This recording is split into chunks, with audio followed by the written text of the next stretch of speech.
A gente acompanha a escalada de tensões entre Israel e o Irã. A mídia iraniana informa que uma terceira onda de mísseis iranianos está a caminho de Israel. Houve uma primeira onda poucas horas depois do ataque promovido pelo governo israelense. Horas depois, uma segunda onda. Agora, informação de uma terceira onda, informação que é da mídia iraniana, uma retaliação do Irã em direção a Israel. A gente vê imagens ao vivo de Tel Aviv, mas há também registros de explosões, sirenes tocando em várias partes de Israel, mas também em Jerusalém. A gente vai conversar agora com o professor Alexandre Pires, professor de Relações Internacionais do IBMEC São Paulo, para entender as causas e os desdobramentos dessas tensões. Professor, boa tarde, obrigado por atender o nosso convite. E eu queria começar entendendo qual é a situação do Irã nas últimas semanas, nos últimos meses. O Irã tem se visto cada vez mais isolado, professor. Boa tarde. Boa tarde. O Irã ele vinha construindo uma teia ali de relações, especialmente com Rússia, China, ou seja, esses principais aliados, inclusive Coreia do Norte, mas, claro, para tentar garantir ali uma rede de fornecimento e apoio, de trocas tecnológicas, tendo em vista esse isolamento cada vez crescente para o resto da comunidade internacional. E isso, claro, né, fez com que o Irã tivesse pouca conexão para negociar ali os termos do seu tratado nuclear. E isso é o que nós estamos assistindo hoje, né? Ou seja, uma desconfiança cada vez mais crescente de Israel, de que o Irã estava perto de ter um artefato nuclear, com capacidade, inclusive, de entregá-lo no território israelense por meio de um míssil balístico. E agora nós estamos comprovando isso, né, com esses mísseis atingindo, inclusive, Tel Aviv.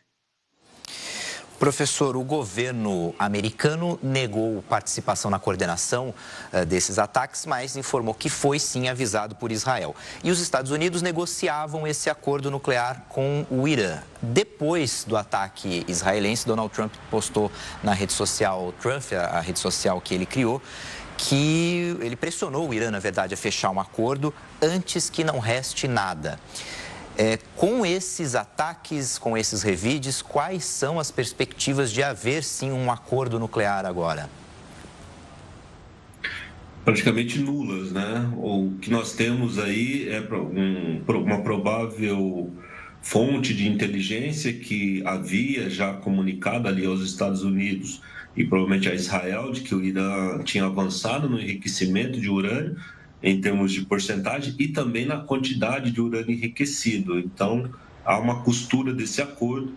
Pode ter sido um jogo de cena dos Estados Unidos para não parecer fraco e nem partícipe aí dessa ofensiva, mas isso mostra aí que houve um dado de inteligência muito claro de que o Irã havia avançado no seu programa, né?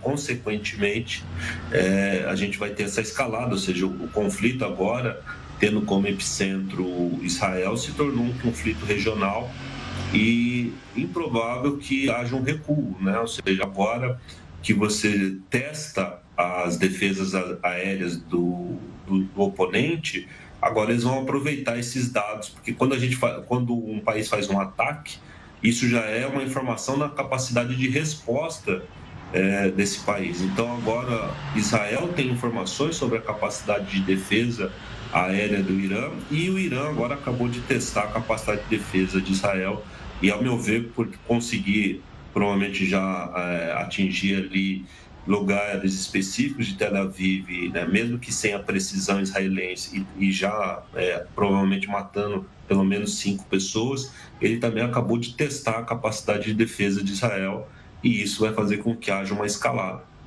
Eu queria falar justamente dessa escalada envolvendo outros países, outras nações, a comunidade europeia. A gente consegue visualizar o que pode acontecer, que outros países podem tomar partido nesse conflito, ou num primeiro momento é difícil que alguém tome partido mais diretamente? Partido não, nós podemos ter o que se chama de guerra por procuração, né? O proxy war, que é o que aconteceu na Síria, né? Ou seja, as potências elas se alinham disfarçadamente como fornecedoras de armamento, de tecnologia. Então, Rússia, Coreia do Norte, China podem vir a fornecer material para o Irã, o que vai ser sempre um bom negócio, fornecer e conseguir acesso a petróleo, né, e tudo que o Irã tem, e também dívida no futuro. E do outro lado, Israel, né, que provavelmente vai continuar sendo abastecida ali por material bélico americano e que muito improvavelmente vai receber material europeu, talvez da Grã-Bretanha, né, com muita resistência, mas talvez com pressão do parlamento. Então nós vamos ter ali essa guerra disfarçada entre os grandes polos que estão se formando no mundo atual em termos de potências. Falando de território, Israel e Irã não são vizinhos, mas o espaço aéreo dos países que estão entre os dois, Jordânia, Irã, Síria, costuma ser usado indiscriminadamente pelos dois lados, né? É de se imaginar que isso vai se repetir, ataques, bombardeios passando por esses países, envolvendo uma guerra envolvendo esses países que estão no meio do caminho entre Irã e Israel? Provavelmente o espaço aéreo do Iraque vai ser usado, deve ser o que está sendo usado, né? Inclusive depois do ataque israelense de ontem, né, para hoje, o que nós já percebemos aí pela movimentação de aviões é que os aviões, as rotas, foram esvaziadas justamente no espaço aéreo iraquiano e no espaço aéreo iraniano, né? A Jordânia tem resistido, mas não tem tido muito sucesso de impedir o uso do seu espaço aéreo, né? A Arábia Saudita sim, e a Síria nesse momento não se torna um ponto aéreo interessante, ainda que continue sendo um ponto terrestre importante das ações do Irã, por causa da aliança com o Hezbollah. Professor, o Irã, Israel já havia atacado alvos iranianos, desculpa. Israel já havia atacado alvos iranianos anteriormente, já havia, inclusive, o coronel da Guarda Revolucionária do Irã foi morto em Teherã em 2022. Enfim, vários outros ataques, mortes de cientistas envolvidos no desenvolvimento nuclear atômico do Irã, mas já houve em algum momento dessas tensões entre os dois países algo tão simbólico como a morte em poucos minutos do chefe do Estado-Maior das Forças Armadas e do chefe da Guarda Revolucionária? Não, mesmo nos momentos ali pós formação do Estado de Israel, as várias tensões, mesmo depois da Revolução Iraniana, um conflito tão direto entre os dois nunca aconteceu, né? Ou seja, com esses alvos tão específicos, né? E nesse caso do ataque israelense, com uma quantidade ali do alto escalão militar sendo facilmente atingida, né, e morta. Então isso realmente é uma mudança ali, conflito entre esses dois. Nós temos que lembrar, Renato, que Israel mudou a sua estratégia militar, né? Falando tecnicamente, Israel adotava o que todos os países adotam, que é o que nós chamamos de dissuasão, ou seja, eu tenho armas e isso vai impedir que os meus inimigos me ataquem. E agora eles passaram para o que nós chamamos de compelimento. Eu vou fazer com que haja paz pela força, ou seja, se o Irã não refreia seus impulsos nucleares, eu vou fazer um ataque para que ele refreie. Agora, nós estamos vendo ali a resposta do Irã. É como se o mundo atual estivesse mudando de política estratégica, né? Ou seja, agora os países tentam demonstrar força por meio do ataque. Isso já aconteceu, inclusive, com a Rússia, né? Que pressionava a Ucrânia para ficar um país, um Estado pró-russo, não conseguindo, né, começa uma sequência de ocupações e invasões. Professor, antes de emendar a próxima pergunta, atualizar uma informação aqui, porque a mídia estatal iraniana disse que abateu 2 caças israelenses. As forças de defesa de Israel negaram essa informação. A autoridade israelense diz que Irã vai pagar um preço insuportável por seus ataques com mísseis em áreas civis. E as forças de defesa de Israel também afirmaram que destruíram parcialmente a instalação nuclear de Natanz. Irã diz que não houve aumento de radiação, que era uma das principais preocupações na sequência desse ataque contra instalações nucleares. Professor, a gente viu o conflito entre Rússia e Ucrânia, que seriam diferenças muito grandes de poder bélico de um país para o outro. A Rússia é muito mais forte do que a Ucrânia e é um conflito que se arrasta por 3 anos. Qual que é a diferença de poder bélico entre Israel e Irã? A gente pode comparar a força desses dois países? Alguém se sobrepõe, alguém sai na frente ou é impossível fazer essa comparação? Não, ela é possível, né? Claro que muito dado militar é considerado dado sigiloso e estratégico, então ninguém sabe ao certo quanto de capacidade militar um país tem. Mas Israel, né, ela é um país ali abastecido pelos Estados Unidos em termos militares e todos os levantamentos mostram que é a maior força militar ali do Oriente Médio, provavelmente junto com a Arábia Saudita, que também é abastecida por material americano. E agora, o Irã, nós não sabemos o atual estágio deles. Eles têm feito um esforço já há anos, mesmo com as várias sanções, para construir ali um grande escudo militar, né? A questão é descobrir se esse escudo também é uma espada, né? Tem uma capacidade ofensiva, como foi demonstrado agora. Então pode ser sim, usando drones e outras táticas, que eles têm uma capacidade ainda não conhecida. E tem um detalhe importante, né? Guerras são dinâmicas, então a entrada, por exemplo, de algum fornecimento de material chinês, russo, norte-coreano, isso pode acabar desequilibrando ali o que havia sido pensado talvez como uma derrota fácil do Irã. Ou seja, isso nós vamos ter que avaliar ao longo ali do desenvolvimento. Agora, uma coisa é certa, né? O conflito vai escalar, é um conflito muito baseado em dados de inteligência. A meu ver, Israel tem dados de inteligência melhores sobre o que acontece no Irã.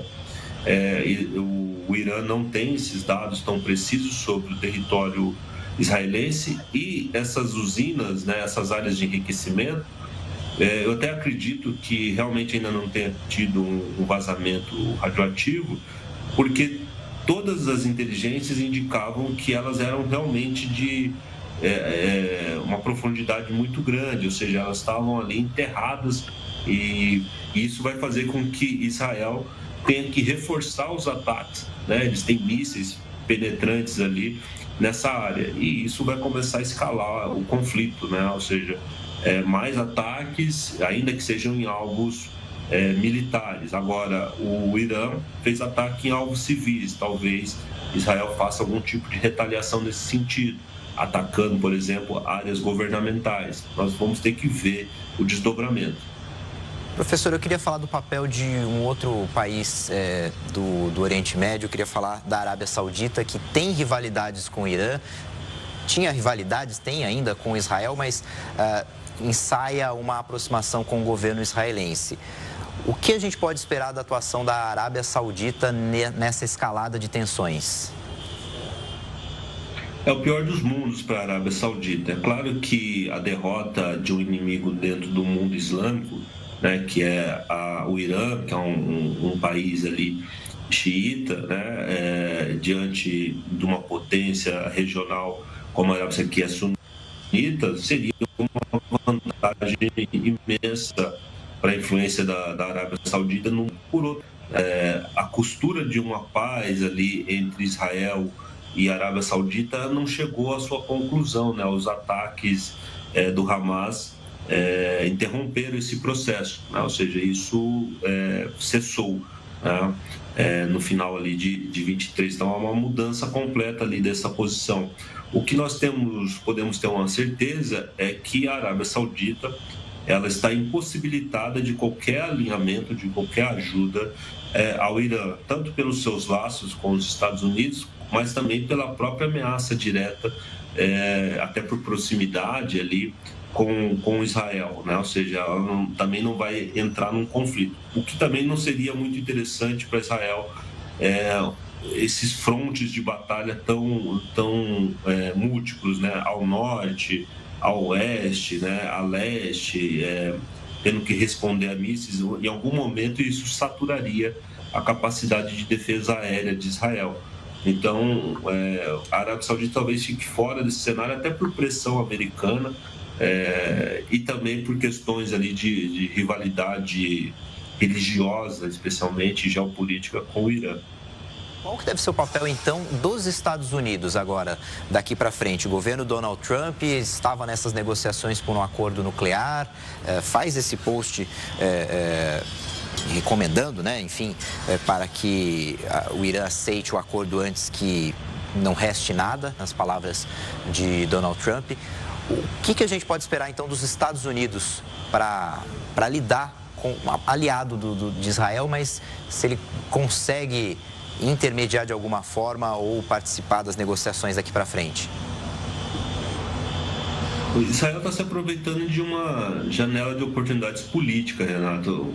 Com o governo Biden, até bloqueios ali de fornecimento de material já comprado por Israel aconteceu, né? Com o governo Trump, eles sabem que isso é uma impossibilidade. O Trump perderia ali muito apoio dentro do eleitorado republicano. Ainda que o eleitorado republicano seja anti-guerra, né, esse contexto que envolve Israel tende a fazer com que os republicanos apoiem posições dos Estados Unidos no Oriente. A economia americana é muito dependente ali, especialmente do petróleo, dos recursos que são produzidos, né? Então, o que eu vejo é essa janela.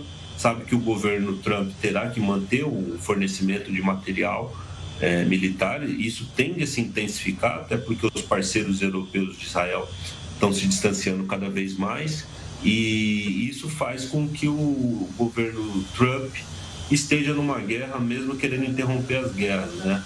E o que a gente vê é que esse momento que eu chamaria de neo-isolacionismo americano não está dando tão certo quanto o esperado, ou seja, o governo americano talvez não vai tentar forçar uma troca de regime no Irã, fazer com que o regime atual, né,